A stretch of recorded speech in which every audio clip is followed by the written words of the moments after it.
Hey guys, what's going on? So in today's video, I am extremely excited because I am going to be talking about this new pair of boots, my first ever pair of boots from the Philippines. Can you believe it? If you've been following along recently, you know that I've been rating a lot of Indonesian brands as well as some Chinese brands. The shoe scene appears to be even more globalized than that. I didn't even know that the Philippines had a boot making industry, but as you can see, the proof manifest before you here, they obviously do. Particularly one man named Willie. And I'm gonna read a little bit about Willie before I really get started. So the man behind the brand, his name is Willie Carmona, the cobbler and creator behind the brand Willies Leathers. In the shoe repair business, like a lot of those who get into it for the love, he puts remarkable effort in the preparation and restoring of shoes himself. He does all the careful and tedious processes from welt construction to installation of steel attachments, hand stitching, buffing, cleaning, up to even conditioning. But more than the work is the love and care he puts into every pair that comes his way. Willie's passion and love for leather started when he was just a kid, during his childhood. Willie would be cleaning his father's shoes while his older siblings would chat and bond in their parents' room. His interest did not falter at all as he grew older, and he pushed to practice his craft more by getting himself into Facebook groups where he bought and sold personally hand-restored shoes as a side gig. Eventually, with the encouragement of his wife, Rosie, Willie was able to grow and turn his side venture into a full-blown business. Now Willie has just opened up in Mandaluyong, Philippines, where he caters to anyone who's in need of shoe restoration, repair, and cleaning services. So yes, a very inspirational story indeed. I can relate a lot to that. We all start with small beginnings. It really just starts with an interest, and then it grows into using this stuff, and then it grows into trying to understand this stuff, and then it grows into maybe trying to repair it, trying to condition it. We all do it to one level or another. And then, like this guy, he went full-blown boot maker on us. And just look at these. So these are the Willies Lager boots in olive Badalassi Minerva leather. This is a very exciting makeup for a few reasons. Let's start off with the leather. This leather, Willies has been posting patina updates on a very similar boot, a very similar lace-to-toe model boot. And after about 7 months, it really browns up a lot. I covered this in my recent shell cordovan comparison video. It is really mind-blowing how some of these Italian tanneries especially, this is just my opinion, my conjecture, but I believe that because they use more natural processes, more natural tannins in the pigmentation process, this green fades into a brown, similar to how leaves do in the fall. The green, the chlorophyll content dies out and reveals the browning undertones, much like a leaf will do. For that reason, these are currently a very nice olive color, very earthy olive tone, beautiful. But apparently, after about a year of some pretty good wear, these are going to brown up very nicely. And I have a few opinions as to why that happens. I don't think it's necessarily just from wear. I don't think the wear alone is going to do that. I think the wear in tandem with the tanning processes of the leather is what ultimately contributes to this phenomenon. The primary clue here is that these leathers are vegetable tanned, and vegetable tanning is a process involving oak and spruce bark. It also can incorporate quebracho, pteropods, olive leaves, rhubarb roots, mimosa. These substances are placed in a pit along with the skins and hides. As these tannins are derived from plants, the leather is called vegetable tanned leather. The vegetable tanning process of all leather processing methods is the oldest. It is believed to date back to prehistory, when humans learned to transform the hides of animals killed during hunting into garments and utensils. When you start to wear a boot, a few things start happening, right? First off, your body temperature will warm the boot to 98 degrees-ish. That's going to do a few things to the leather. It's not just the walking that patinates your leather. It's actually your skin's warmth sort of heating the leather throughout the day. As you perspire, that's going to seep in and also cause different types of chemical processes to take place. But essentially, when you warm the leather by wearing it, it's going to open up the pores. It's going to get those waxes and different oils in the leather moving that's going to get those pores to open up. That's going to create oxidation to take place a lot more rapidly. It's going to let air in, it's going to let the oxygen hit the leather, and that ultimately is what's going to create that browning effect, right? So by wearing them, in a nutshell, you open up the leather, you warm it up, gets everything moving, and then that oxidation, that air exposure is what ultimately, in my opinion, is what's browning the boots. Again, this is my opinion, this is my conjecture. If you have any differing theories as to why this might happen, please let me know in the comments below. But yeah, long story short, I'm really excited to see how these babies brown up over time. These Tahura boots in olive Horserump from the Chloe tannery in Italy. Again, Italy, by my estimation, has the same type of thing going on. These started out a lot more green, but they have started to brown up. They've started to dull up in certain areas, and especially in the toe, I'm noticing a browning effect. Once again, the more I wear these, the more I expect that phenomenon to take course on these boots, and eventually they will brown. So Willies doesn't have a website. He is on Facebook, he's on Instagram. From what I can tell, he doesn't have like a full list of like all his options that he can do. He's a new maker, so your best bet if you're going to order from him is browse through his Instagram and look at what types of builds he's done, and then just tell him, and you can work it out with him what leather you want to pick. In fact, my buddy Ian, otherwise known as Everyone Else's Fault on Instagram, has some 12-inch Willies boots on the way, which are absolutely outstanding. So by my assessment, this is the Willies leather. These are the logger boots. They're 270-degree Goodyear welted, triple stitched along the vamp here. He's got another logger model that actually it's a slightly different design. This has a little bit of a higher heel lift. We've got a Cuban heel here, beautiful, with that nice curvaceous back heel there. We've got a back heel stay, separate piece, triple stitched in, super high quality. We've got a separate back heel strip with double stitching along the border, and then another reinforcement like triangular stitch up the center. We've got stitching around the throat, 6 standard eyelets, 2 speed hooks, matching tongue. We've also got a true storm welt and a Vibram lug commando sole.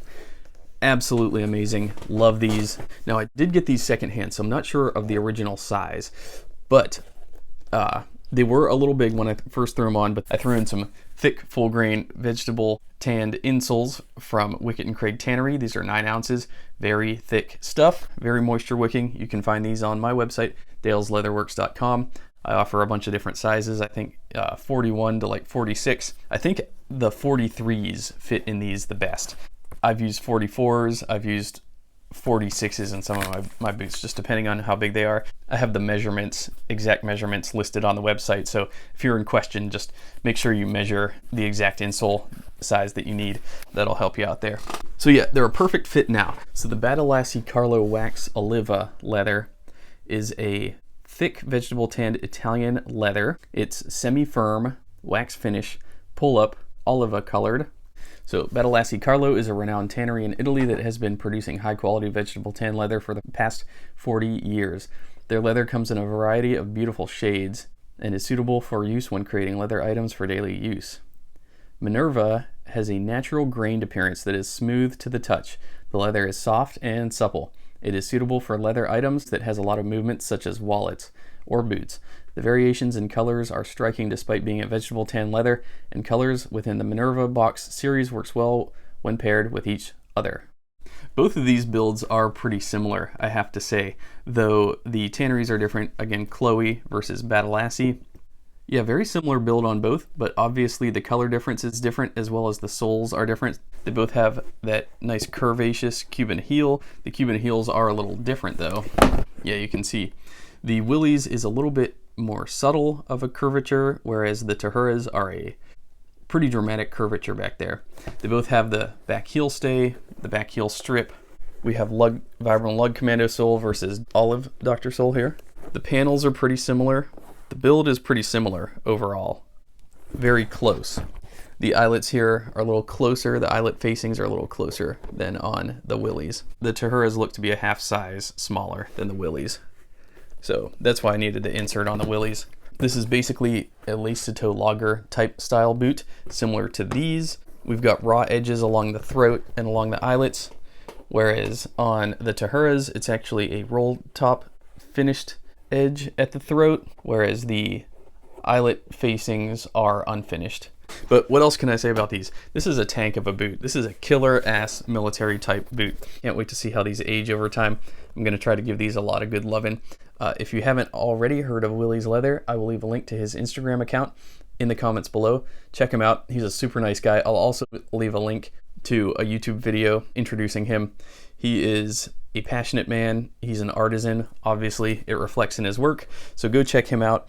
I'm really just astounded by the talent that just comes out of seemingly out of nowhere. You know what I mean? I love American made, but some of these smaller Indonesian, Filipino makers, Chinese makers are really doing a bang up job. Really, it comes down to finding an individual who starts out with like cobbler type work, who eventually gets into building his own boots. It's just amazing. It's very inspiring to see people just all over the world doing this. I just love it. So anyways, go give Willie's a follow, order a pair. I'm not getting sponsored. I find this guy to be doing something amazing, and his boots are amazing. I can't say enough good things about him. I have a very exciting announcement to make on my website right now, dalesleatherworks.com. My buddy Mike Smith, who I recently had a boot talk with, he was kind enough to send me some Maryam horse butt. He wanted me to make him a couple of sets of kilties out of them, as well as some cuffs, and the rest he was kind enough to allow me to keep in order to sell. These are by far the nicest kilties I've ever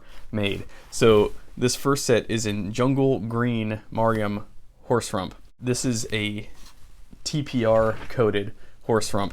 I've seen Viberg run this particular leather before. It stands for thermoplastic resin. Almost every set has really, really nice marbling on there, as well as, yeah, on the reverse side, on some of these you could see, I think what you can see here is the shell membrane layer from the shell cordovan.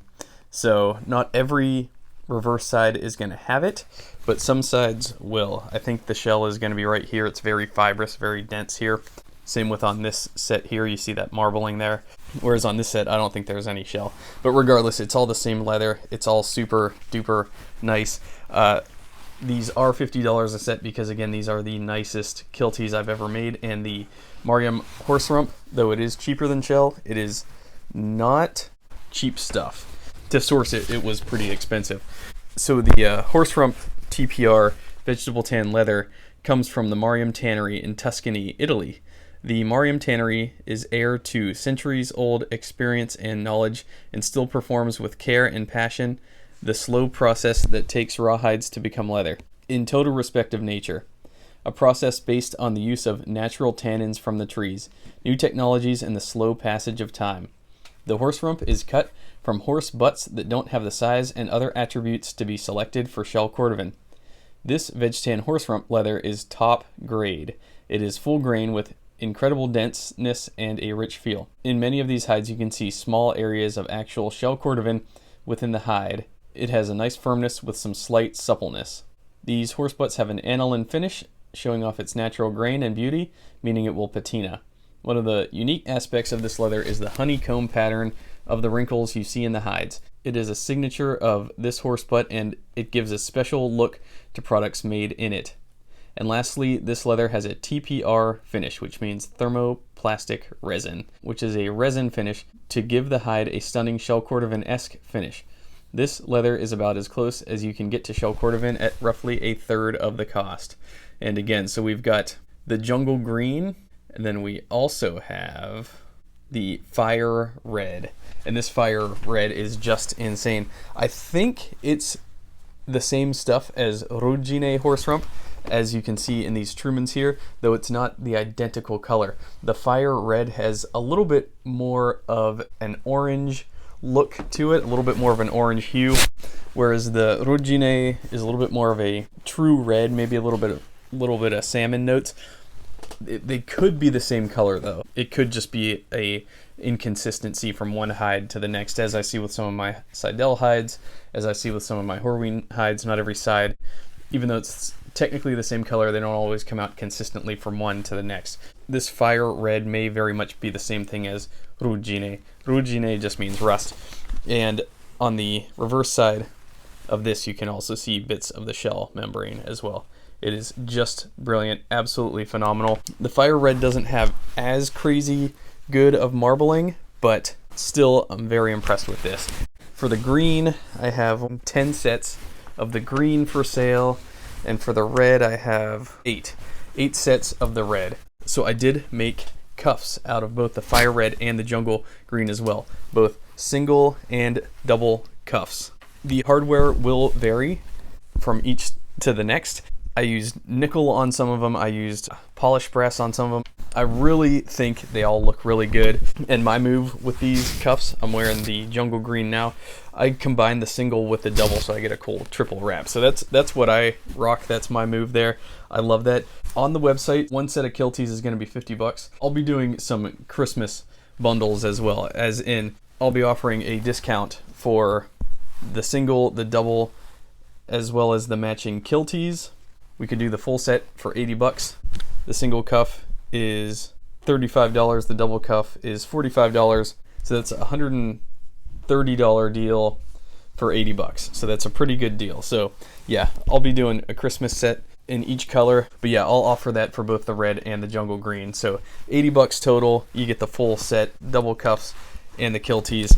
I threw the jungle green into these Willies boots, and I think they just look phenomenal with the Kilties in there. So anyways, thanks a lot for watching, guys. Again, leave me your thoughts about these incredible Willies logger boots in the comments below. Anyways, thanks a lot for watching. I'll see y'all in my next video.